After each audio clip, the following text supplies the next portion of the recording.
Olá pessoal, boa noite, tudo bem? Vamos começar aqui hoje então o nosso estudo e nós vamos lembrar que nosso encontro passado, nosso estudo passado, nós abordamos sobre a queda, o que era a queda ou a morte espiritual do ser humano. Nós estamos considerando isso em Gênesis capítulo 3, nós consideramos nosso estudo passado pensando em Gênesis 3, dos versos 1 até a primeira parte do verso 7, onde naquele verso nós encontramos a concretização ou o fato da queda do ser humano. Nós explicamos o que era essa queda. Uma das coisas que nós aludimos no nosso estudo passado é que o relato que nós encontramos em Gênesis 3 não é uma lenda, não é um mito ou uma fantasia, uma fábula, alguma coisa assim. Nós consideramos Gênesis 3 como a história que nos conta como é que o ser humano caiu, o que nós chamamos de morte espiritual. Nós abordamos um pouquinho também da teologia da depravação geral. Abordamos o fato que quando a Bíblia fala da morte ou da queda do ser humano, isso não quer dizer que o ser humano seja totalmente mau. Trata de desempenho pessoal ou de desempenho social. Nós havíamos abordado que a depravação geral não diz que o ser humano é todo mau, mas que o ser humano entrou numa situação ruim, ao ponto de podermos dizer que o ser humano não podia estar no estado pior do que o estado que ele se encontra após a queda. Abordamos também que não havia nada antes da queda ou antes da morte espiritual, não havia nada que impedisse o homem, o ser humano, de honrar e de glorificar a Deus. Nós abordamos que o homem foi criado para isso e de quando o ser humano não atinge esse agradar a Deus, o objetivo fundamental pelo qual ele foi criado, o homem ele é infeliz. Então, não havia nada que impedisse o homem, o ser humano, de agradar plenamente a Deus. Queda deixou o homem numa situação que pior não se pode ser. O homem não tem condições de estar no estado pior que encontra após esta queda. E mais ainda, que nesta condição o ser humano não tem condições por si só de resolver esse problema da queda.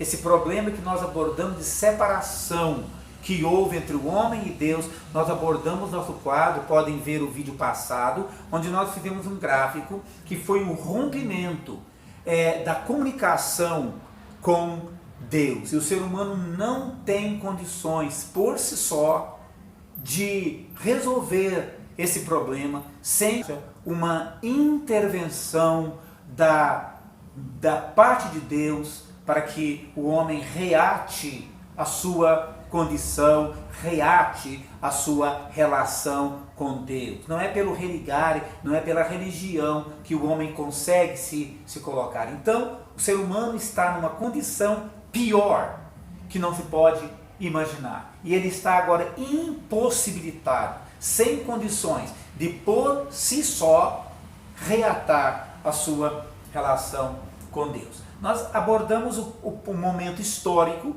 quando o ser humano caiu. Nós lemos em Gênesis 3, havíamos abordado algumas coisas que aconteceram antes da queda, que foi aquela atuação de Satanás, etc. Nós abordamos que houve desvio da palavra de Deus, houve uma colocação a mais, uma alteração da palavra de Deus, colocando coisa onde Deus não colocou, tirando coisa onde Deus havia colocado. E nós, esse ponto histórico, no verso 7 do capítulo 3, onde a Bíblia diz que abriram-se e percebendo. Foi exatamente naquele momento histórico que o ser humano perdeu a condição de relacionar com Deus. A Bíblia chama de morte. Foi um fato instantâneo, onde o homem imediatamente, após desobedecer a Deus, tomar daquele fruto, o homem realmente perdeu essa condição. Na linguagem que a Bíblia usa, o homem morreu. Eu deixei aqui no quadro hoje, aqui antes, o que nós vamos abordar, nós vamos pensar hoje para algumas pessoas, ou se alguém contesta esse fato histórico na experiência do ser humano, nós vamos abordar hoje provas da morte espiritual. Vamos pensar em algumas evidências e algumas consequências também. Nesse mesmo texto que nós estamos lendo, ele vai se estender do verso 7 até o capítulo 4, que nós vamos abordando progressivamente para frente, até o capítulo 4, onde vai mostrar para nós essas provas ou consequências da morte espiritual. Então, quero pensar em morte. Nós colocamos aqui que morte, nos seus diversos aspectos, ela fala de separação. A morte em si, ela fala de separação. Onde a morte, há separação. E é isso que nós estamos, então, eu coloquei esse gráfico no quadro, do que aconteceu na experiência do ser humano. Nós colocamos aqui um determinado ponto, o que nós estamos chamando aqui, a criação do homem. A Bíblia não dá a data da criação do homem. Nós colocamos aqui então um ponto indicando a criação do ser humano. Num determinado ponto, tempo, que a Bíblia também não relata, nós encontramos aqui esse ponto, onde nós abordamos, intitulamos como a queda ou morte espiritual. Traçamos aqui uma linha indicando a vida de Adão. A Bíblia nos conta que o homem morreu. E é interessante, quando nós lemos capítulo 2, versos 15 e 16, onde Deus colocou o homem naquele jardim e deu aquela ordem, dizendo, porque no dia que dele comerdes, certamente morrerás. No dia que dele comeres, certamente morrerás. Em Gênesis capítulo 5 e versículo 5, nós encontramos uma citação, naquele capítulo encontramos a genealogia de Adão.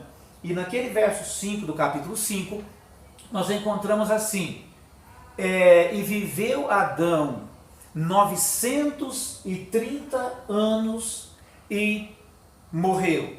Quando nós confrontamos Gênesis 2 e 15, onde Deus está dizendo que colocou o homem no jardim e deu a ordem, dizendo, no dia que dele comeres, certamente morrerás, com Gênesis 5 e 5, parece uma contradição para o leigo, para a pessoa que teve ainda um contato ou não conhece a palavra de Deus e por isso precisa conhecer. A pessoa acha que seria uma contradição, porque Deus disse, no dia que dele comerdes, certamente morrerá. Esses 5 e 5, viveu Adão 930 anos e morreu. E algumas pessoas podem achar contraditório isso. Não existe nenhuma contradição naquilo que a palavra de Deus diz. O que pode ser interpretação daquilo que Deus está falando.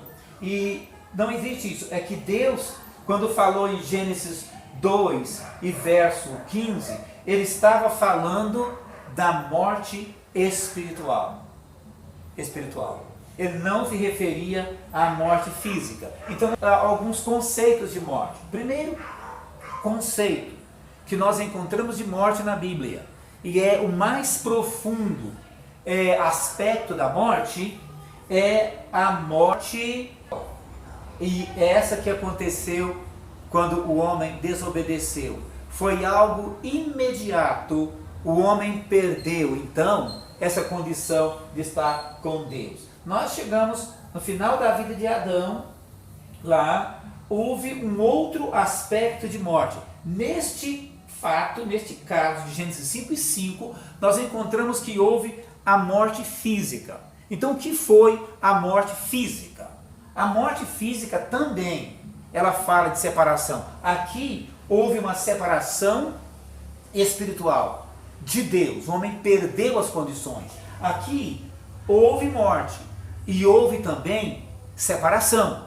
Nós encontramos que quando uma pessoa morre fisicamente, nós encontramos aqui que há uma separação. Primeiro, há uma separação da alma e do espírito do corpo. Nós encontramos algo referindo-se à morte de Raquel em Gênesis capítulo 30, e sendo que ela morreu porque saiu-lhe a alma. E ali a palavra alma, ela tem uma indicação que houve a morte do corpo, aquele aspecto de alma que nós consideramos da vida que existe em todo ser. Mas também houve ali uma separação da alma e do espírito do corpo, e por isso ela morreu. Então a morte física também há separação. Há uma separação do corpo, da alma e do espírito em relação ao corpo. Separação. E há também, neste aspecto de morte, separação. Porque a morte física, ela nos dos outros seres vivos que ficaram. Ela nos afasta, ela nos separa dos nossos parentes, dos nossos amigos. E como é triste quando a morte chega num lar e leva um ente querido, leva um membro da nossa família, leva um amigo. Quanta tristeza, quanta dor existe na morte. O ser humano nunca vai acostumar com a morte, embora o ser humano ele muitas vezes banaliza a morte que chega na experiência dos outros. Mas quando a morte chega na própria experiência, o ser humano tem uma noção mais real do significado triste que a morte causa, que é esse tipo de separação. Então, a morte separa o aspecto de morte.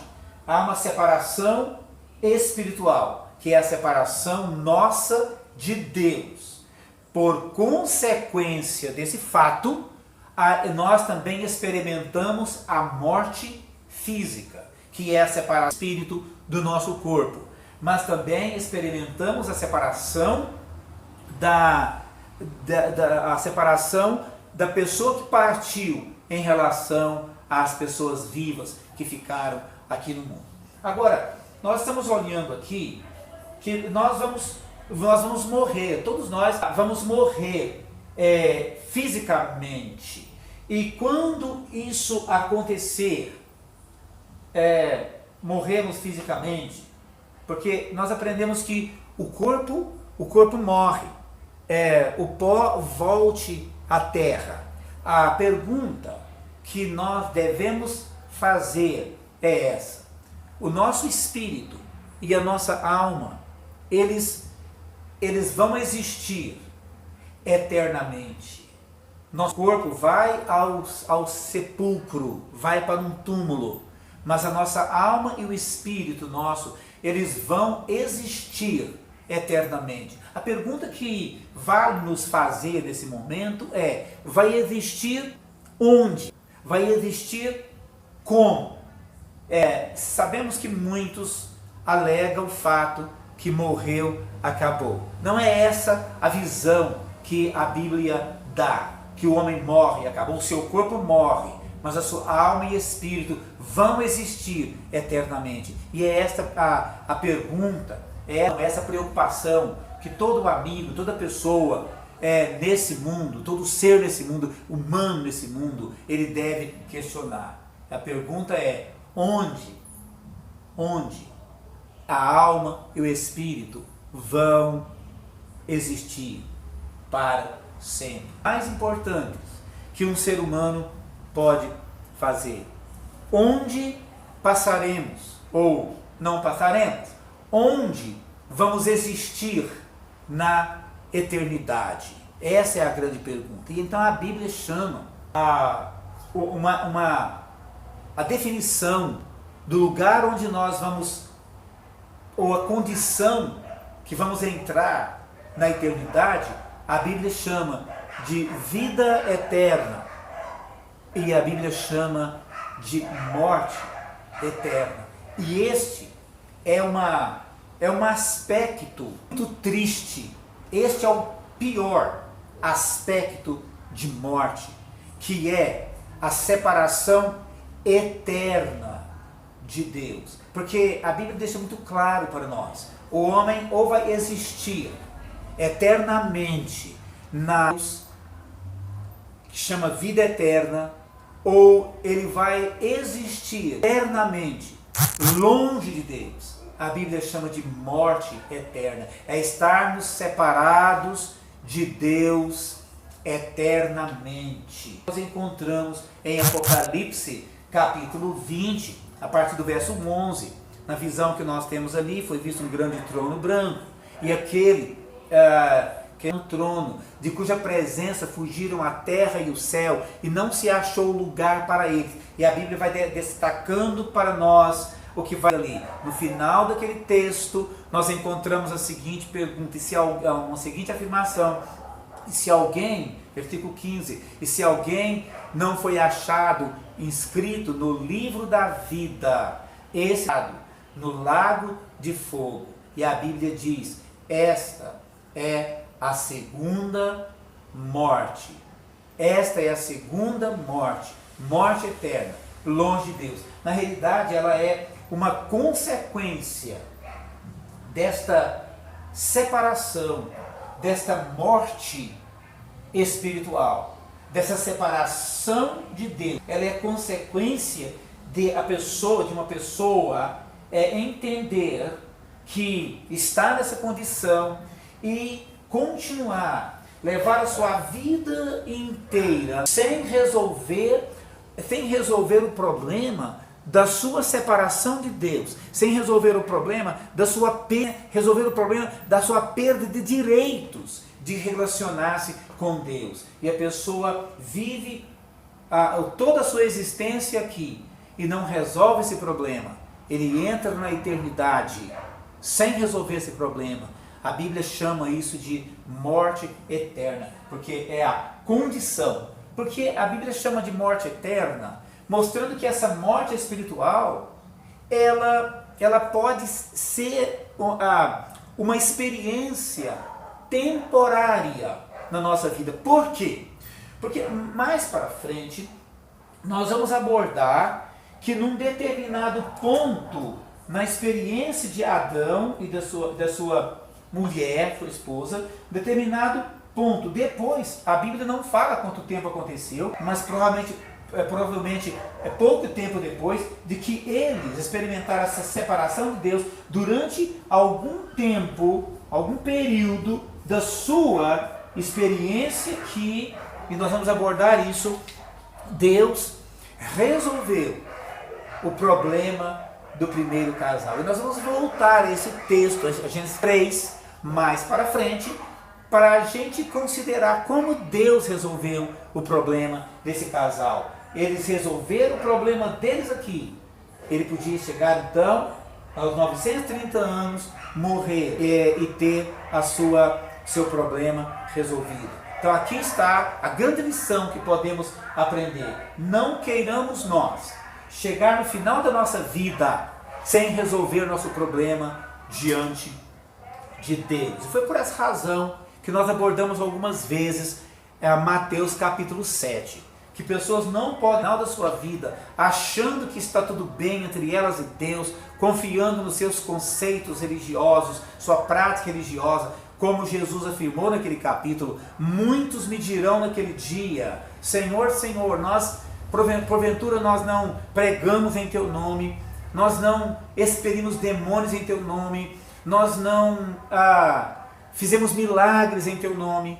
E Jesus disse que eu lhes direi abertamente, nunca vos conheci, apartai-vos de mim, malditos. E ele fala essas palavras, apartai-vos de mim. Por quê?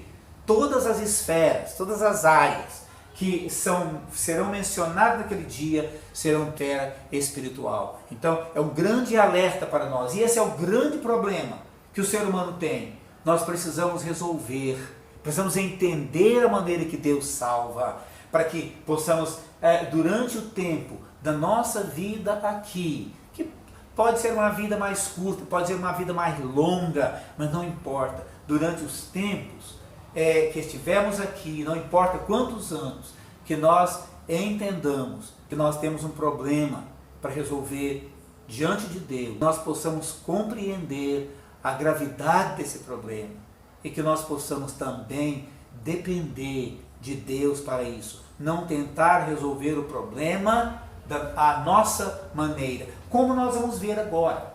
Nós vamos ver algumas evidências, algumas provas de que o homem estava separado de Deus. Então eu quero atentar para a primeira evidência, primeira prova que nós encontramos nesse capítulo 3, que é uma veracidade, que atesta, que comprova para nós esta história e esses fatos que nós temos mencionado. Primeira coisa que quero salientar está no versículo 7.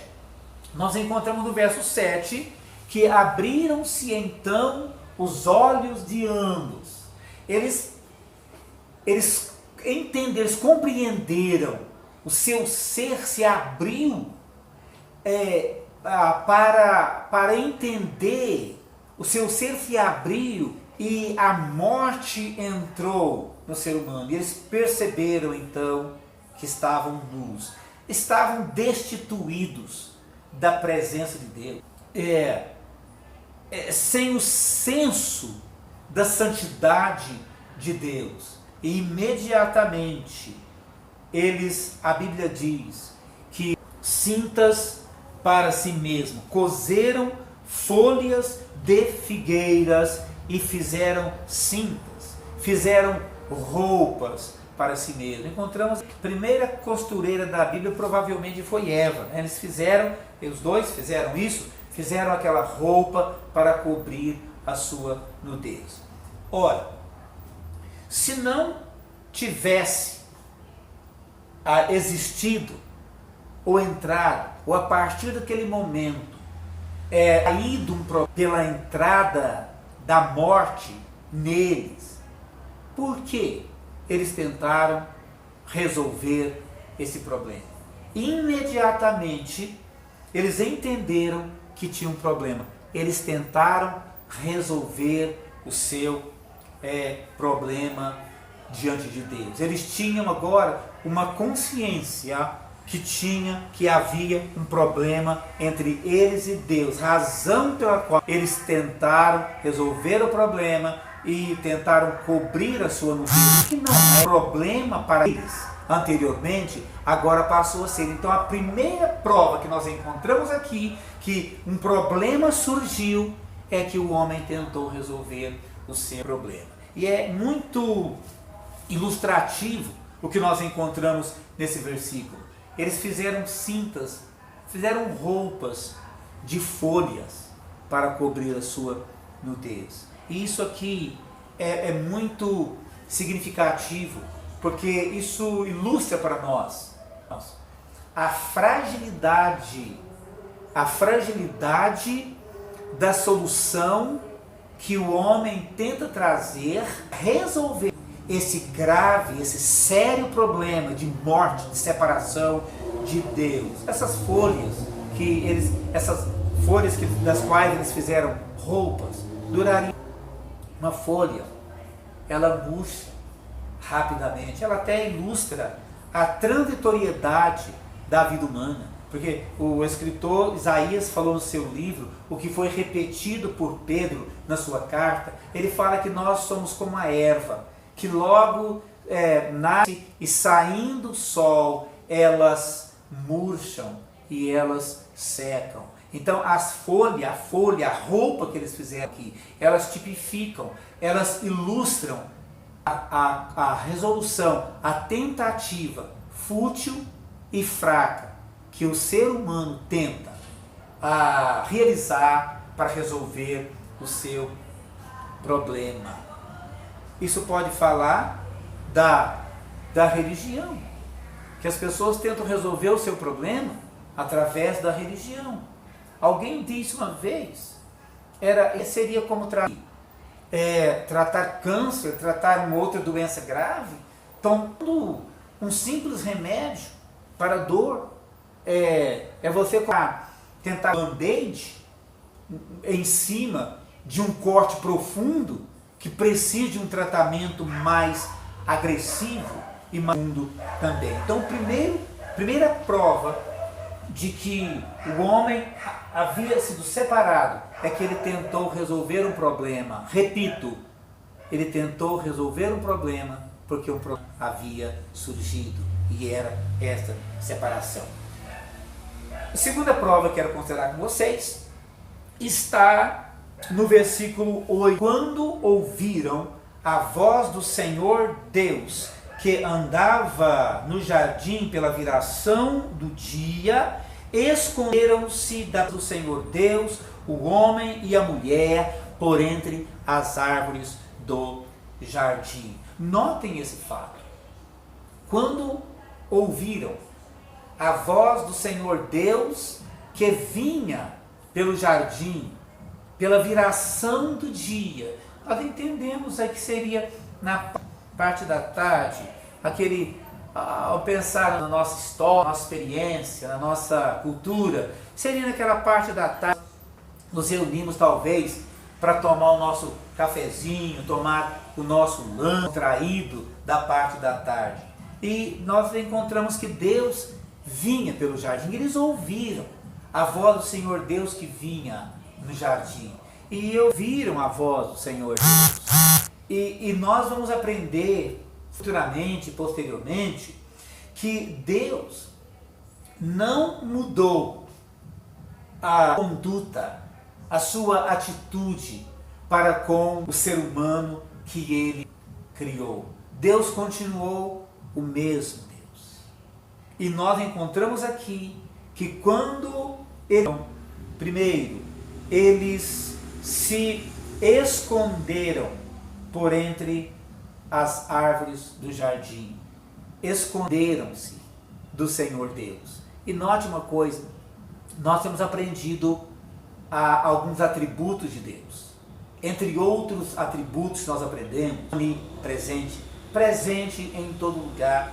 Ele é onisciente, ele sabe todas as coisas. E uma das provas que o homem perdeu a noção, perdeu a sua vida espiritual, perdeu a sensibilidade, perdeu o seu contato, é que o homem tentou se esconder de um Deus que vê tudo, de um Deus que sabe tudo.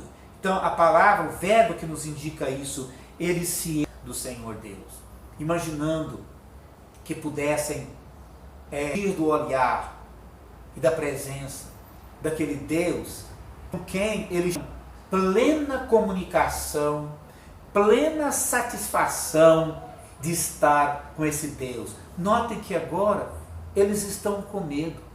Por quê? Porque surgiu esse medo. E foi a primeira vez que o homem, que o ser humano sentiu medo na sua experiência. Foi o medo que eles sentiram pós-queda, pós sua morte, pós a sua separação, pós perda de se relacionar com ele. Então eles se esconderam. E o ser humano é o mesmo, continua se escondendo também. Ele continua se escondendo de Deus, usando diversas coisas para isso. Quero mencionar algumas delas. O homem se esconde de Deus, primeiro, não querendo encarar a sua realidade de morte perante Deus, não querendo encarar diante de Deus a sua consciência, não quer confrontar a sua consciência diante de Deus, e para isso o homem se esconde em muitas coisas. O homem se esconde atrás da religião. É muito comum as pessoas falarem: eu não discuto religião, cada um tem o direito de ter a sua religião, cada um tem o direito de ter a sua convicção e etc.